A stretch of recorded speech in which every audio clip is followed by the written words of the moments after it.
Pues bien, hoy comenzamos con la sección cuarta, que está dedicada a la comunidad política, que, como saben, es uno de los estratos sociopolíticos que vimos en la sesión anterior y es el que tiene una mayor importancia con respecto al régimen político, ¿sí? Porque, como decíamos, la democracia se caracteriza, entre otras cosas, porque cuenta con una comunidad política, cosa que no sucede en las no democracias. Pues bien, vamos a ver a continuación las preguntas motivadoras. ¿Qué entendemos por ciudadano, comunidad política, protociudadano y comunidad de votantes potenciales? ¿Cómo se clasifican las comunidades políticas según la proporción de adultos que son ciudadanos en una colectividad?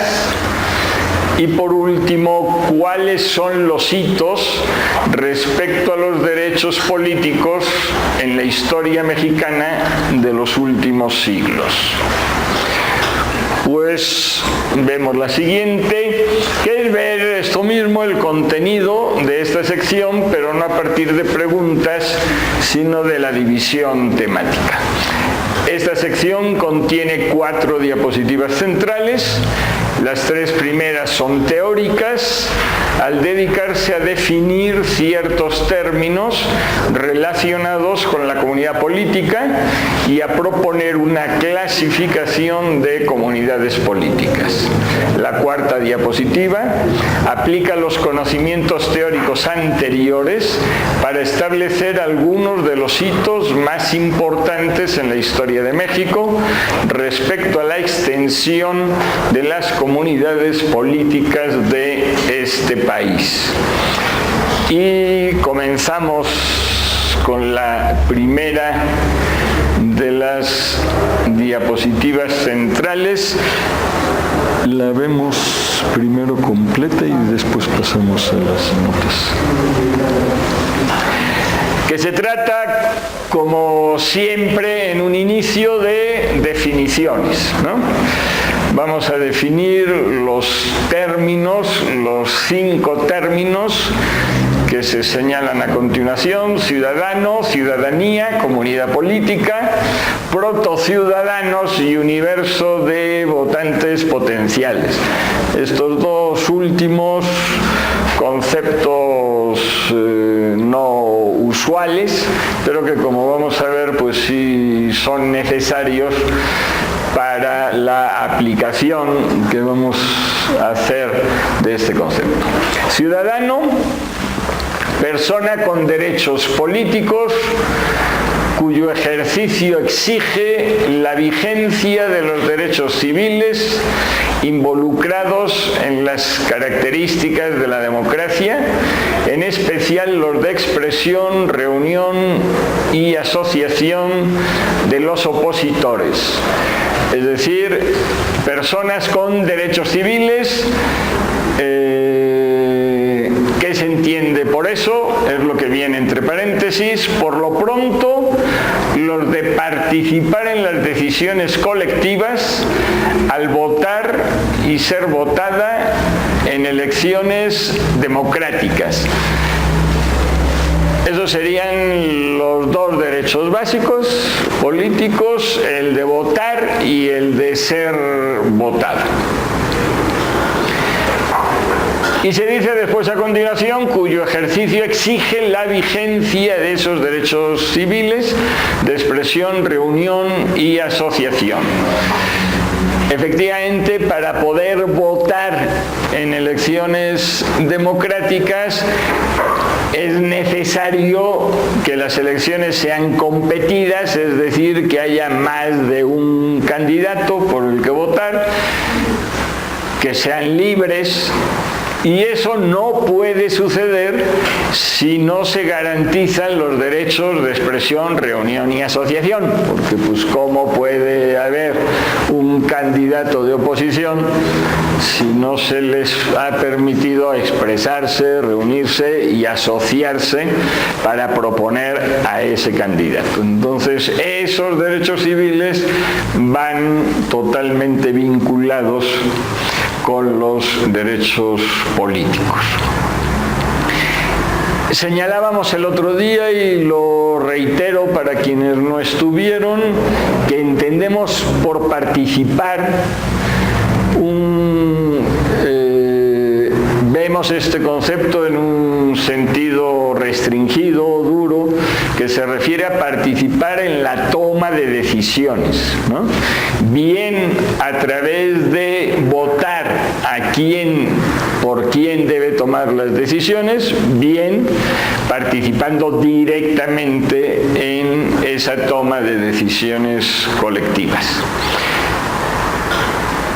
El concepto de ciudadanía tiene como ciudadano varias acepciones. La que ahora interesa alude al conjunto de ciudadanos, que es lo mismo que el concepto de comunidad política. También se refiere al conjunto de ciudadanos. Según nuestro planteamiento, cualquier colectividad puede tener comunidad política, pero solo la tienen las democráticas. Entonces, entendemos como sinónimos los conceptos de ciudadanía y comunidad política. Ahora vamos a los otros dos conceptos. Llamamos protociudadanos a las personas que concurren regularmente a elecciones no democráticas. Entonces, en México hay ejemplos numerosos de ello. En el Porfiriato, pues había elecciones regularmente, pero no eran elecciones democráticas. Entonces, a esas personas les llamamos protociudadanos. Y por supuesto, en los tiempos de hegemonía priista, de tipo autoritario, lo mismo. Durante todos esos años no democráticos en México, donde las elecciones eran totalmente regulares y durante muchas décadas jamás se alteraban las fechas de las elecciones y las personas concurrían a las urnas, etc. Bueno, todo eso le llamamos protociudadano. El concepto universo de votantes potenciales engloba a ciudadanos y protociudadanos. Esto no es una invención que haya hecho uno para quedar original ante el público, sino porque son términos que necesita uno para poder expresar ciertas cosas, como lo vamos a ver a continuación en la aplicación que vamos a hacer. Pero si uno dice dentro de estos planteamientos, ¿en qué consistió la transición a la democracia en México en cuanto a comunidad política? Entonces, antes de la transición y después de la transición, votaban las mismas personas. Entonces, para expresar ese hecho, uno sí tiene que emplear o este concepto u otro parecido. El universo de votantes potenciales permaneció siendo el mismo. Nada más que pasaron de ser protociudadanos, porque votaban en elecciones no democráticas, a ser ciudadanos propiamente. Muy bien, pues estas son las definiciones a partir de las cuales vamos a conceptualizar después esos hitos de la historia mexicana con respecto a la comunidad política. Pasamos a la siguiente.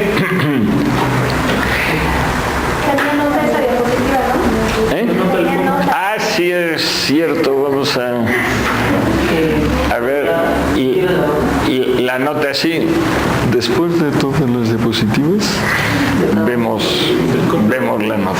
Ajá, en la anterior. Bien, identifica las definiciones de ciudadano y ciudadanía del texto que se señala a continuación y compara las de esta diapositiva con las que sean más similares de tal artículo. Esta tarea, como otras, quedaría pendiente para que ustedes las realizaran posteriormente. Y ahora sí vamos a la siguiente diapositiva. Bien, estas dos diapositivas siguientes se refieren a la clasificación de comunidades políticas. Aquí la cuestión básica de esta clasificación, totalmente indispensable si queremos aplicar este concepto a la historia, a tiempos más o menos remotos. Entonces, como señalábamos, comunidad política es el conjunto de personas con derechos civiles. Pero todos sabemos que ese conjunto de personas ha variado enormemente a través del tiempo, ¿no? Y de lo que se trata es precisamente de dar cuenta de esa variación a partir de la clasificación correspondiente. El primer punto de esta diapositiva se refiere a la importancia de esta extensión de las comunidades políticas. La extensión de la comunidad política ha variado mucho en las distintas experiencias democráticas de la historia de la humanidad, por lo que para comprender bien este fenómeno debe hacerse la clasificación correspondiente. Todas las exclusiones vinculadas con esta clasificación implican discriminación, pero hay otras exclusiones que no la implican, como la edad, que alude a una madurez mental que solo se adquiere con la adolescencia. Entonces, la extensión de la comunidad política depende, podríamos decirlo así, de factores que vamos a considerar normales, como sería la edad, y de otros factores que son ahora los que más nos interesan, que serían discriminatorios, que hoy consideraríamos como discriminatorios en el sentido de que son personas adultas que se les niega estos derechos de votar o ser votados, en definitiva, a partir de X prejuicios, pero con la cuestión de que son inferiores, porque no hay de otra, ¿no? Entonces, si le niegas el derecho a votar a alguien, es porque consideras que no tiene la capacidad para hacerlo responsablemente. Y eso, pues, palabras más, palabras menos, es manifestación de que se les considera como inferiores. La discriminación siempre tiene esta connotación de superioridad e inferioridad. El discriminador, por definición, se siente superior al que discrimina. Bien, el segundo punto tiene que ver con los criterios que hemos puesto en juego para hacer la clasificación que vamos a ver a continuación. Criterios. Según los géneros que componen las comunidades políticas, se diferencian las masculinas, donde solo tienen derechos políticos los hombres, de las universales, cuyos integrantes son tanto hombres como mujeres, ¿no? No hemos encontrado ningún caso, aunque puede estarse abierto a ese fenómeno, en que la discriminación por género excluyera al hombre, ¿no? Los casos que, bueno, en supuestos matriarcados podría ser de esa manera, pues si encuentra una situación de ese tipo, hace la corrección oportuna por ahora, ¿no? Entonces, o serían masculinas o serían universales, ¿no? Segundo criterio, de acuerdo con la proporción de varones adultos que sean ciudadanos, se diferencian las comunidades políticas masculinas restringidas de las universales. Entonces, por un lado sería masculina universal, votan, por decirlo así de manera rápida, pueden votar todos los adultos varones, ¿sí? O restringidas, masculinas restringidas, solo pueden votar varones, pero no todos los varones adultos. La exclusión puede provenir de factores socioeconómicos como el tipo de trabajo, por ejemplo, jornaleros, y el nivel de instrucción, por ejemplo, analfabetos, pero también de otros, como el lugar de nacimiento, por ejemplo, inmigrantes o en colectividades pequeñas, forasteros, y la etnia. Estos serían algunos de los principales factores de discriminación, de exclusión discriminatoria de varones adultos, que vamos a ver en el caso de México después algunos ejemplos concretos sobre esto. El otro criterio de clasificación son los estratos socioeconómicos integrados en las comunidades políticas. Según este criterio se distinguen las comunidades políticas oligárquicas, compuestas exclusivamente de oligarcas, de las comunidades políticas interclasistas, conformadas por varios estratos socioeconómicos. Este es un criterio que a muchas personas puede resultar chocante, personas que anden ancladas todavía en esa clasificación de regímenes políticos de Aristóteles, que vamos a criticar posteriormente, que clasifica los regímenes políticos según el número de gobernantes, monarquía, oligarquía, uno, pocos, muchos, ¿no? Bueno, ¿qué se debe de considerar un planteamiento de clasificación de regímenes políticos obsoleto? Desde nuestro punto de vista, pero según ese se opondría democracia a oligarquía. Según nosotros no.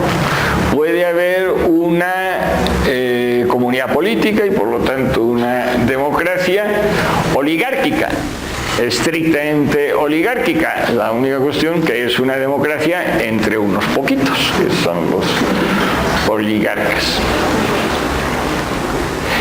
Y el último criterio, de acuerdo con el grado de igualdad de los ciudadanos, se diferencian las comunidades políticas homogéneas, donde todos los ciudadanos tienen los mismos derechos, de las comunidades políticas desiguales, donde unos tienen más derechos políticos que otros. Por ejemplo, en buena parte del siglo XIX, los jornaleros del Estado de México podían votar en las elecciones de ayuntamiento, pero ninguno de ellos podía ser electo para formar parte de él. Es decir, los jornaleros no podían elegir una persona de su mismo estrato social. Esta discriminación relativizaba en sumo grado la importancia del derecho político que se les reconocía.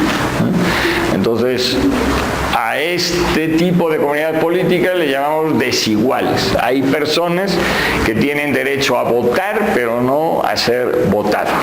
Y el ejemplo es muy explícito y la importancia del mismo también. Si le ponemos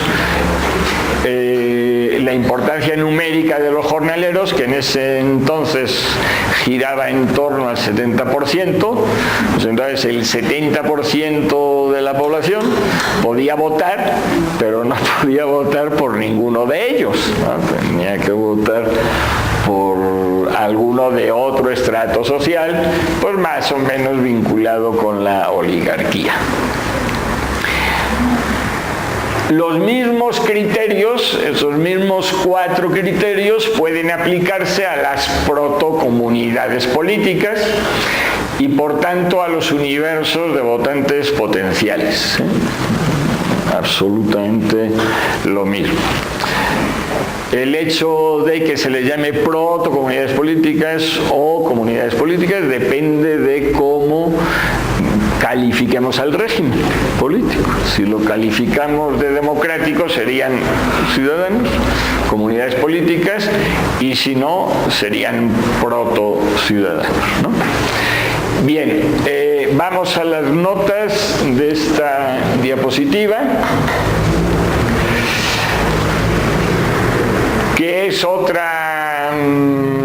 otro ejercicio que harían ustedes en sus casas, comparar los criterios señalados en la diapositiva con los mencionados en determinadas páginas de una obra concreta. La diferencia principal radica en que uno de los criterios de la diapositiva no aparece en el capítulo, pero hay otras. Bueno, que esto sería una clara manifestación de cómo uno va mejorando su marco teórico. Inicialmente, en concreto, el criterio de grado de igualdad no lo teníamos considerado, hasta que nos dimos cuenta de que, bueno, para valorar una determinada circunstancia, pues se tenía que incorporar ese nuevo criterio. Y pasamos a la segunda diapositiva dedicada a la clasificación, que esta nos expone los tipos de esa clasificación. Hemos unido los 3 primeros tipos en un bloque más amplio y después se distinguen otros 4. Con estos, una vez más, pretenderíamos dar cuenta de las distintas comunidades políticas a lo largo y ancho de la historia de la humanidad. Las 3 primeras serían de carácter oligárquico, es decir, las autoridades electas pertenecen a la oligarquía, pero no necesariamente los votantes. Entonces tienen ese elemento en común de que las autoridades electas pertenecen a la oligarquía, y el otro elemento no común, que es el que permite diferenciarlas, no necesariamente los votantes. La primera de estas 3, oligárquica, comunidad política compuesta solo de oligarcas, como la veneciana de la Edad Moderna, que se puede encontrar en otros sitios también. Aquí entre los indígenas también se pueden hallar ejemplos de este tipo de comunidad política. Entonces se reúnen en asamblea, ¿no? Porque pueden ser, y eso lo vamos a ver también, puede ser en democracia directa, ¿no? Entonces, y quienes se reúnen en las asambleas para tomar decisiones, ser estrictamente el grupo oligárquico de la colectividad en cuestión. En segundo lugar, masculina restringida, interclasista, desigual. No hay más remedio que poner los 4 términos, aunque resulte un poco farragoso, porque pues cada uno nos va indicando la concreción de uno de los criterios, ¿no? Entonces, masculina, solo pueden votar los adultos varones, restringida porque no son todos, interclasista, es decir, no solo oligarquía, sino otros estratos socioeconómicos, y desigual, ¿sí? Pueden votar pero no ser votados. Como las protocomunidades protocomunidades políticas que fueron frecuentes en la primera mitad del siglo XIX en el Estado de México, donde además de la oligarquía siempre pudieron votar otros estratos socioeconómicos cuyos integrantes no podían ser votados, ¿sí? Por eso restringida, por eso interclasista, porque si fuera oligárquica solo pertenecería al primer tipo, y desigual. Y el tercer tipo pues es igual que el anterior, pero cuando las comunidades políticas masculinas son universales, ¿no? Entonces pueden votar todos los hombres en principio, pero muchos de ellos no pueden ser votados. Como las protocomunidades políticas comunes en el Porfiriato. Ahí nos estamos refiriendo lógicamente a protocomunidades políticas porque es un periodo en el siglo XIX donde la democracia es excepcional.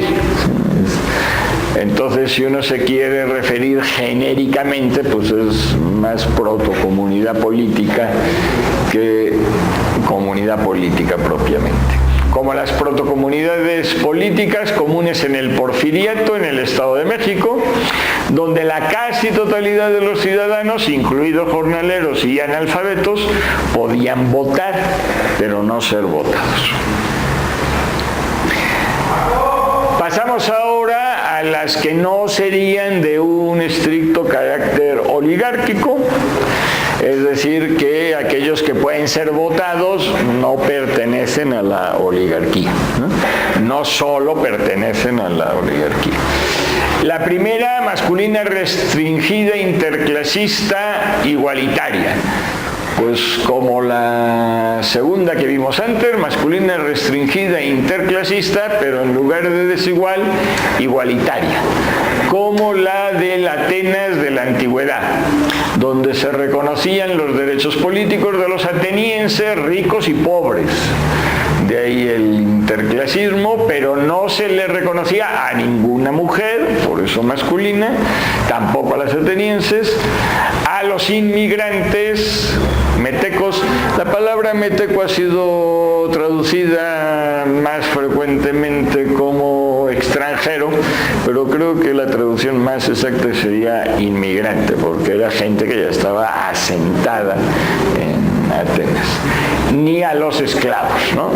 Hombres o mujeres, por supuesto.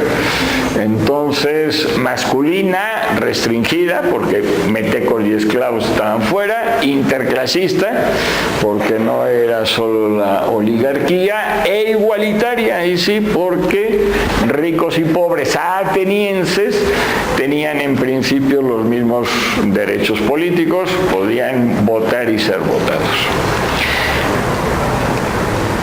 La siguiente, masculina, universal, igualitaria, pues, como las que fueron usuales en las democracias occidentales antes del reconocimiento de los derechos políticos a las mujeres.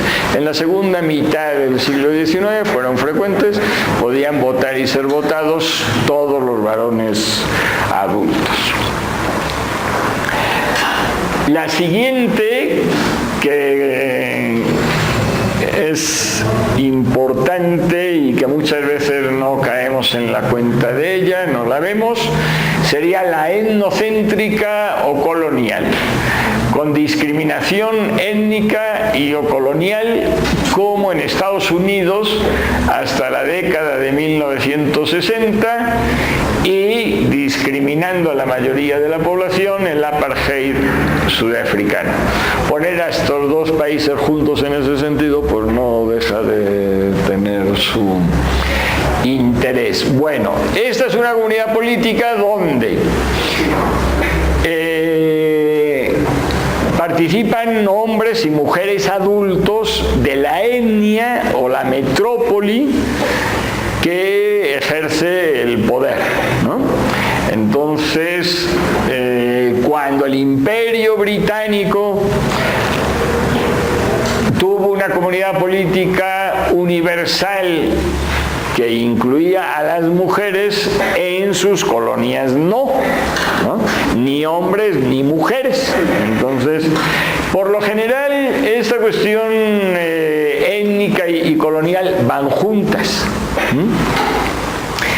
En la cuestión de los Estados Unidos, pues en la realidad, que es lo que nos interesa, hasta una fecha tan reciente como la década de 1960, en muchos estados de los Estados Unidos había toda una serie de medidas que impedían o dificultaban enormemente la votación de los negros. Los blancos, mujeres y hombres, podían votar y ser votados, pero los negros, mujeres u hombres, no podían ni votar ni ser votados. Lo mismo en el apartheid sudafricano, con la cuestión de que, claro, la enorme diferencia de que si la población negra en Estados Unidos es del 10%, más o menos, un poco más, pues en Sudáfrica era lo contrario, ¿no? Los excluidos eran el 90%. Bien, y por último, la comunidad política universal, sin discriminación alguna, como las que predominan actualmente. Pues esta sería la clasificación que se propone para dar cuenta de estas distintas extensiones, distintas amplitudes de la comunidad política a lo largo de la historia universal. Vemos la nota, que también es una nota para que los interesados hagan el ejercicio en sus casas, comparar los tipos de comunidad de la diapositiva con los mencionados en las páginas que se señalan, en donde no aparecen dos de carácter oligárquico, que son los que tienen que ver con la desigualdad. Y pasamos a la última de las diapositivas centrales, que es la aplicación de esto a la historia de México, haciendo hincapié sobre todo en cuáles serían los hitos, los principales cambios que se han producido sobre esto. Nueva España, siglo XIX, siglo XX y siglo XXI, y aquí de manera un tanto aproximada las divisiones de siglos sirven. La Nueva España, las únicas entidades subnacionales político-territoriales con comunidad política eran pueblos de indios, ya lo veíamos en su momento, pues estos eran las únicas entidades de este tipo donde por lo pronto se votaba regularmente. En estas unidades básicas de la organización política es posible detectar casi todos los tipos de comunidad política, ¿sí? Aquí, para quienes investiguen cuestiones de estas, sí les recomendaría lo siguiente, que estén sumamente pendientes de cuando escuchen que se celebraban elecciones o asambleas, ¿no? Ya sabemos, y lo vamos a ver más detenidamente después, que las elecciones pueden ser democráticas y no democráticas, pero sin elecciones no hay democracia, ¿no? Entonces, cuando uno ve por ahí celebraban elecciones, pues muy atentos, porque ese es un primer indicio de que puede haber democracia. Y lo mismo con la cuestión de las asambleas. La cuestión de las asambleas, ya vimos, fue el mecanismo principal, prácticamente único, de democracia directa hasta el siglo XVIII, ¿sí? La gente se reunía para discutir y tomar decisiones después de las discusiones discusiones sobre el tema del que se tratara. Entonces, cuando uno ve, celebraban asambleas o cualquier otra palabra parecida, ¿no? Se reunían debajo de un árbol para decidir X cosa. Bueno, pues eso es una asamblea, ¿no?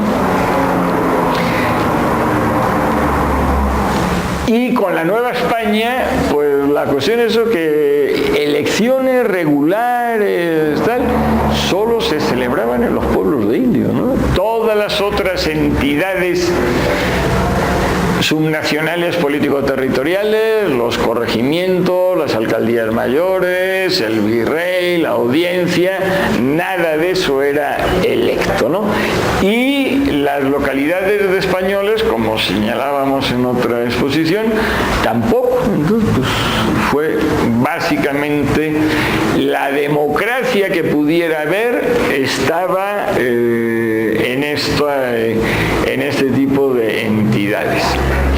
Siglo XIX, considerado desde entre las fechas que se señalan, 1824, con la instauración del federalismo, del primer federalismo, hasta el 17, la Constitución del 17. Tras la independencia, surgieron por primera vez las elecciones nacionales y de las ESU, de las entidades subnacionales de nivel superior, lo que hoy serían los estados, por primera vez, ¿sí?, en este tipo de entidades. En las unidades básicas de la organización política, los universos de votantes potenciales tendieron a hacerse más oligárquicos y étnicamente discriminatorios. Este es uno de los fenómenos, se ha estudiado en varios estados de la República. Este paso de los pueblos de indios a los municipios decimonónicos, ¿no? Y si bien en los niveles superiores hubo un incremento de las elecciones y de protodemocracia, como se le quiera llamar, en este ámbito municipal fue lo contrario. En este ámbito municipal, frente a lo que se dice muchas veces de cuestiones teóricas, etc., sucede que la gran mayoría de la población, antes de la independencia, podía votar para elegir sus autoridades en los pueblos de indios, y después de la independencia se unieron de manera forzada pueblos de indios para formar municipios más amplios, y incluso legalmente, a partir de cuestiones que hemos sugerido antes, como que no pueden votar los analfabetos y todo eso, se marginó, se discriminó a la población indígena, que antes sí podía hacer. Hasta la fecha, ¿no? Sigue teniendo esa marginación, ¿no? Todavía hay comunidades que no tienen ni siquiera acta de nacimiento. Ajá, pero bueno, por lo pronto hoy yo sí diría que la situación es muy distinta, porque sí pueden, ¿no? Sí. Que eso conviene distinguir siempre entre la obligación y la posibilidad, ¿no? Si nos vamos a un hecho que fue sonado hace tiempo, quizás ustedes no lo recuerden por su juventud, pero cuando la ley agraria de 1992, que permitió que se privatizaran los ejidos cuando los ejidatarios así lo decidieran. Y no faltaron voces que decían, estamos en presencia de otra desamortización. Pues con la pena, pero no. Porque una cosa es obligar a vender y otra cosa es posibilitar vender. A quien le dé lo mismo, pues está fuera de la realidad. Bueno, en todos los casos prevalecieron los tres tipos de protocomunidad política. oligárquicas, ¿no? En el Estado de México, nos referimos al Estado de México porque es lo que más hemos investigado, lógicamente, y para no hacer generalizaciones que no podemos respaldar, porque la situación de México por aquel entonces era diversa, ¿no? Entonces, en el Estado de México cambió el porcentaje de quienes podían votar, que terminó por incluir a la gran mayoría de los adultos varones, pero el de quienes podían ser miembros del ayuntamiento nunca alcanzó el 30% de tales adultos.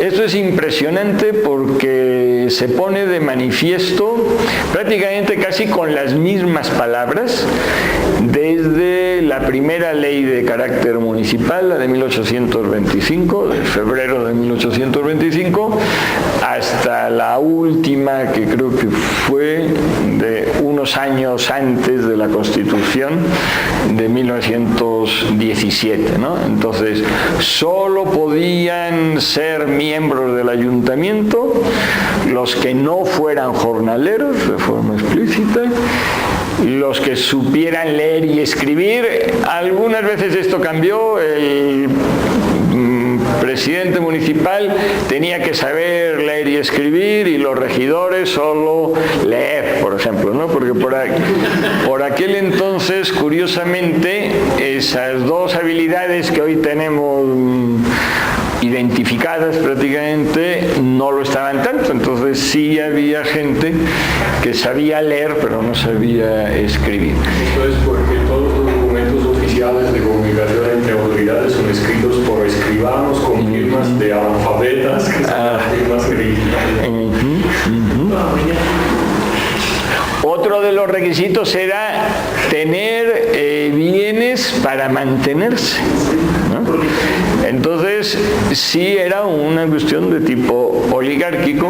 También hay que decir que en alguna memoria, si no me acuerdo ahora mal, en una memoria gubernamental del siglo XIX, la de 1852 creo, se señalaba que la mitad de los miembros de los ayuntamientos del Estado de México no sabían leer y escribir. Entonces, una cuestión era la ley y otra cosa la realidad también, ¿no? ¿Qué intereses obedecían, no? También esta gente que era electa sin saber leer y escribir. ¿Cómo? ¿A qué intereses obedecían esta gente que no sabía leer y escribir y que es electa? Que luego detrás de las leyes, ahí hemos investigado nosotros algunas cuestiones. En el Estado de México, por ejemplo, esta ley de 1825, uno de los mecanismos que utilizaron para oligarquizar los ayuntamientos municipales fue el de exigir que los municipios tuvieran por lo menos 4.000 habitantes. En la Constitución de Cádiz de 1812, ese mínimo se ponía en 1.000. Y luego vino una reforma que incluso lo admitía por debajo de 1.000. Lógicamente, la mayoría de los pueblos de indios tenían menos de 1.000 y por lo tanto muchísimo menos de 4.000. Y cuando se puso en 4.000, pues la cuestión estaba muy clara, ¿no? Tenían que unirse una serie de pueblos y ahí había más posibilidades en que uno de esos pueblos tuviera una cierta oligarquía no indígena que sería la que se haría cargo del gobierno municipal, ¿no? Entonces, sí fue una cuestión premeditada de tipo étnico de quitar poder a los indígenas y dejarlo en manos de la oligarquía mestizo-criolla, lógicamente. ¿No? Bueno, siglo XX, dos cambios principales. conformación de la protocomunidad política, y vean que nos estamos refiriendo en todo esto básicamente a protocomunidades políticas por lo que decimos, porque pues sí fueron momentos donde hablar de ciudadanía desde nuestro marco teórico no debe de ser. Por supuesto, todas las constituciones decían lo contrario, ¿no? Para ser ciudadano, sí. Pero ser ciudadano sin las características que según nosotros deben de tener los ciudadanos, ¿no? Dos cambios principales: conformación de la protocomunidad política masculina universal igualitaria tras la Constitución de 1917, esto antes no. Y a inicios esto hizo eso, que se pasara de comunidades políticas masculinas restringidas o de protocomunidades políticas masculinas restringidas a protocomunidades políticas masculinas universales e igualitarias. Y el otro gran cambio, a inicios de la década de 1950, conformación de la protocomunidad política universal con el reconocimiento de los derechos políticos de las mujeres, ¿no? No falta después la persona que dice, con ese ánimo de pesimismo radical que nos inunda la mayoría de los mortales, de no, y México que tardíamente reconoció los derechos políticos de las mujeres. No fue de los últimos, ¿no? Suiza lo hizo como por ahí de 1971. Nos parece ahora pues una aberración, una cosa muy rara, pero así ha sido. Y siglo XXI, con la culminación de la transición a la democracia al final del siglo XX, que coincidió prácticamente con el cambio de siglo cronológico, el universo de votantes potenciales no se alteró cuantitativamente, pero sí cualitativamente, al pasar de protocomunidad política universal a la comunidad política universal, ¿no? Pues bien, con esto vemos ahora las notas que el primer ejercicio se lo recomiendo porque es muy ilustrativo, no lo podemos hacer ahora tampoco por cuestiones de tiempo. A partir de lo dicho por Tang, viene la referencia que en el material que se les puede hacer llegar vienen completas las notas de referencia. A partir de lo dicho por Tang, argumentar que en los pueblos de indios de finales de la Nueva España había comunidades políticas de diferentes tipos: oligárquica, masculina restringida, interclasista heterogénea, masculina universal homogénea e incluso universal, que da cuenta de algunas comunidades en la zona de Oaxaca, donde parece que la mujer también estaba presente en la toma de decisiones, ¿no? Ella, Dorothy Tang, no hace una clasificación, pero proporciona un material verdaderamente maravilloso para hacer una clasificación. Y el segundo ejercicio, a partir de lo dicho por el texto que se menciona, averiguar en relación con el Estado de México los datos que avalan lo dicho en la diapositiva sobre las comunidades políticas de los siglos XIX y XX. Pues muy bien, con esto terminamos las diapositivas centrales y pasamos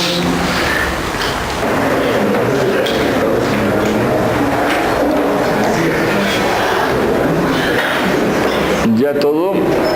Bien, pues Entonces, para terminar esta cuarta sección, vamos a ver sus 3 preguntas de evaluación, que son las que tenemos en pantalla.